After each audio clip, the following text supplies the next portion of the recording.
D'abord, vous dire que j'ai suivi vos débats parce que j'avais des collaborateurs qui m'ont rendu compte bien étroitement de toutes les choses passionnantes que vous avez dites. J'étais avec des territoires à énergie positive sur la mise en mouvement des territoires pour réussir à relever le défi des 2 degrés. Je fais un lien très direct entre les territoires et les entreprises, puisque par définition, nous avons besoin pour réussir l'application de l'accord de Paris que nous souhaitons tous, que les entreprises se mettent en mouvement, que les territoires se mettent en mouvement et que les citoyens se mettent en mouvement, c'est-à-dire les 3 lieux finalement de la décision. Et ce qui est très nouveau, je pense, la chose la plus nouvelle et la plus positive par rapport aux conférences climat, j'étais déjà à Rio, moi, il y a 23 ans, donc vous voyez, je vois l'évolution des choses. Et depuis Lima et depuis Copenhague où je me trouvais également, ce qui est très nouveau maintenant, c'est l'engagement des entreprises. Je pense que nous avons vécu au cours de l'année qui a séparé Lima et Paris un point de basculement positif au sens où pour la première fois, on a entendu les entreprises pendant la Business Week de Paris, puis pendant la Business Week de New York, poser clairement la problématique du prix du carbone. Et la France a décidé d'ailleurs d'accélérer. Il y a eu un rapport Canfin-Grandjean qui a été remis au président de la République. Et suite à cela, nous avons décidé d'abord de faire voter dans la loi de transition énergétique que j'ai fait adopter par le Parlement un prix du carbone. Je vais y revenir. Et par ailleurs, la France a pris l'initiative donc d'organiser cette coalition des États autour du prix du carbone, puisque l'après-midi même de la réunion des chefs d'État et de gouvernement lundi dernier, il y a eu une coalition des chefs d'État et de gouvernement, une quarantaine de pays, qui se sont engagés dans cette problématique du prix du carbone.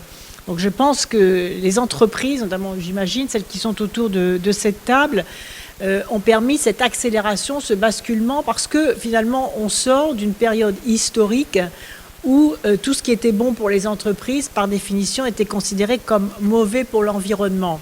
Soit parce que les ressources naturelles excessivement exploitées étaient considérées comme gratuites, soit parce que la pollution de l'air, des sols et de l'eau par les entreprises était considérée aussi comme gratuite. Et donc, il y avait vraiment une méfiance réciproque entre le monde de l'environnement au sens large et le monde des entreprises, et très souvent, hélas, à juste raison.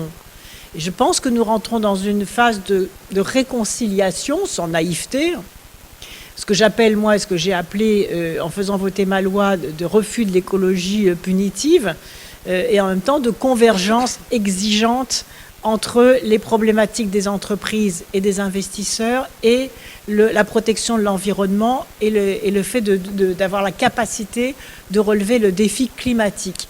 Et donc on vit, je pense, une période historique positive où ce qui peut être bon pour les uns peut être bon pour les autres et où les entreprises sont enfin en train de basculer dans la prise de conscience. Certaines d'entre vous l'ont déjà depuis longtemps, mais on sent quand même un mouvement de fond qui commence à comprendre que, premièrement, le coût de l'inaction est beaucoup plus élevé que le coût de l'action, et donc les entreprises ont intérêt à s'intéresser aux enjeux climatiques. Deuxièmement, que les investissements dans le secteur du climat, des énergies renouvelables ou de l'économie circulaire sont les secteurs les plus prometteurs de croissance économique. Et troisièmement, qu'on est capable de définir des règles qui consistent aussi à faire en sorte que nous puissions évaluer aussi ces différentes actions et contribuer à relever le défi planétaire du climat. Bien évidemment, je ne suis pas naïve, ça ne concerne pas toutes les entreprises. Il y a encore énormément de problèmes pour lutter contre la prédation sur les ressources naturelles de certains intérêts économiques et financiers. Mais je pense que nous sommes dans un mouvement historique très positif. Et le fait même qu'un focus comme celui-ci existe dans une conférence climat, c'est vraiment quelque chose d'historique que nous devons absolument accentuer et accélérer. En considérant que l'économie bas carbone, mais vous l'avez tous dit, est une opportunité et une chance à saisir. D'ailleurs, quand j'ai eu à faire voter cette loi de transition énergétique, j'ai rajouté pour la croissance verte, car l'objectif principal aussi de la transition énergétique, c'est la création de richesses, c'est la création de valeur, c'est la création d'emplois, c'est la création de bien-être, qui lui-même est créateur de valeur économique. Ensuite, pour entrer dans l'économie bas carbone, donc, il est donc indispensable de fixer un prix du carbone. Vous l'avez dit, et ça je pense vraiment que c'est très nouveau, puisque ça veut dire au fond que les entreprises considèrent que l'accès aux ressources fossiles, qui peut être un bénéfice à court terme, va se transformer en coût à long terme. Et donc, ce n'est pas facile pour les entreprises d'intégrer le coût économique, le calcul économique à longue distance, alors que c'est bien ce que vous faites quand vous demandez un prix du carbone. C'est parce que vous avez la capacité d'intégrer le coût à longue distance à un calcul économique immédiat, en considérant, j'imagine, que du coup, ce coût économique à longue distance va être exponentiel. Et donc, on a intérêt à le diminuer dès maintenant, en intégrant dès maintenant dans le calcul microéconomique, qui correspond aussi au calcul macroéconomique, la problématique du prix du carbone. Un mot peut-être sur l'Europe.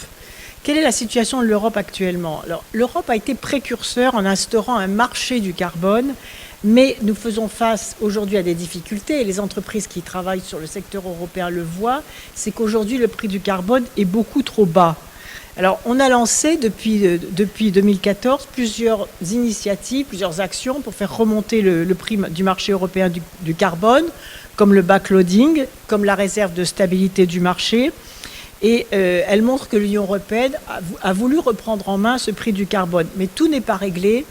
Et je vais vous expliquer, vous les connaissez, mais quels sont aujourd'hui les différents problèmes, parce que j'ai envie, moi, en tant que représentant d'un pays qui a fixé un prix du carbone dans sa loi de 56 € la tonne en 2020 et de 100 € la tonne en 2030. Actuellement, le prix est aux alentours de 22 €, mais en Europe, il est entre 8 et 9 €. Donc, quels sont les problèmes aujourd'hui? C'est que, premièrement, au niveau européen, les prix renvoyés à moyen terme par le marché européen sont très insuffisants. Et par exemple, cette insuffisance risque de continuer à rendre rentables les centrales à charbon jusqu'en 2030. Et je pense qu'au sein de la COP européenne, c'est un signal que nous devons en effet clarifier. Et je pense que grâce à la COP 21 aussi, l'Europe va accélérer et va rectifier, je pense, ses politiques au regard du prix du carbone.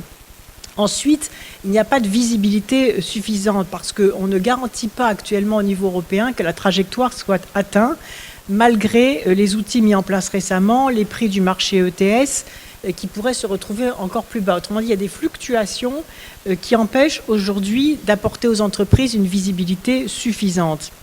Et enfin, notre système ETS européen est calé sur un objectif de baisse de 40% des émissions, alors que cet objectif de 40% des émissions, je le rappelle, n'est qu'un minimum. Et je pense que nous pourrions aller beaucoup plus loin et mieux utiliser le prix du carbone pour aller plus loin dans la baisse de nos émissions. C'est pourquoi nous avons récemment discuté entre les ministres européens de l'environnement et de l'énergie sur les réformes que nous pourrions apporter à l'Europe sur ce prix du carbone. Par exemple, renforcer le marché européen des quotas de CO2 pour établir un corridor du prix du carbone suffisamment ambitieux. C'est cette idée de corridor d'ailleurs qui est dans le rapport Canfin-Grandjean avec un prix minimal. Ensuite, c'est élargir le prix du carbone à d'autres secteurs, puisque le bâtiment et les transports, aujourd'hui, ne sont écartés du prix du carbone. Il faut absolument réintégrer ces secteurs. Troisièmement, c'est d'augmenter les investissements verts. Enfin, c'est d'arrêter le soutien aux énergies fossiles. Et donc, là aussi, cette décision paradoxale, au fond, on discute à la COP 21 du passage et de la préparation de l'après-énergie fossile, et on observe à l'échelle de la planète quand même la masse des aides et des soutiens aux énergies fossiles. Et je pense que ce serait bien que les entreprises aussi se saisissent de ce sujet-là qui reste quand même un petit peu tabou. Pour terminer, donc, je voudrais rappeler effectivement ce que nous avons fait au niveau français dans la loi de transition énergétique pour la croissance verte, le prix du carbone, je viens de l'expliquer.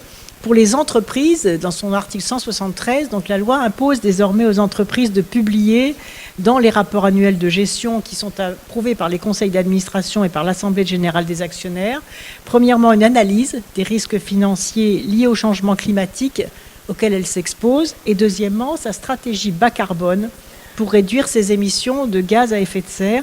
Cela concerne non seulement cette obligation, les émissions directes, mais aussi les émissions indirectes. Et d'ailleurs, je félicite certaines entreprises françaises, comme Engie avec Gérard Mestralet, qui ont anticipé cette obligation que la loi va appliquer l'année prochaine. Donc, pour anticiper cette obligation, il y a un certain nombre de groupes d'entreprises françaises ont anticipé cette obligation pour d'elles-mêmes montrer que cette initiative, cette obligation faite dans la loi était en fait une obligation, non pas une contrainte, non pas quelque chose de punitif, mais quelque chose de positif pour lesquels les entreprises les plus offensives et les plus dynamiques, si elles s'en saisissent avant les autres, vont avoir un avantage compétitif. Et deuxièmement, sur les investisseurs institutionnels, j'ai prévu dans ma loi de transition énergétique pour la croissance verte, d'une part, ma loi donc demande aux investisseurs institutionnels de mesurer et de publier l'empreinte carbone des actifs financiers, donc ça c'est une nouvelle obligation, et d'autre part de justifier les moyens mis en œuvre pour augmenter la part verte des investissements. Et enfin, j'ai créé un label transition énergétique et écologique pour le climat, avec un appel à projet qui s'appuie sur deux principes novateurs. Le premier, c'est le concept de part verte des activités des entreprises. Et le deuxième, c'est la mesure de l'impact environnemental de ces activités. Et ce label, transition énergétique et écologique, exige d'une part un investissement important des fonds labellisés dans les entreprises et dans les projets.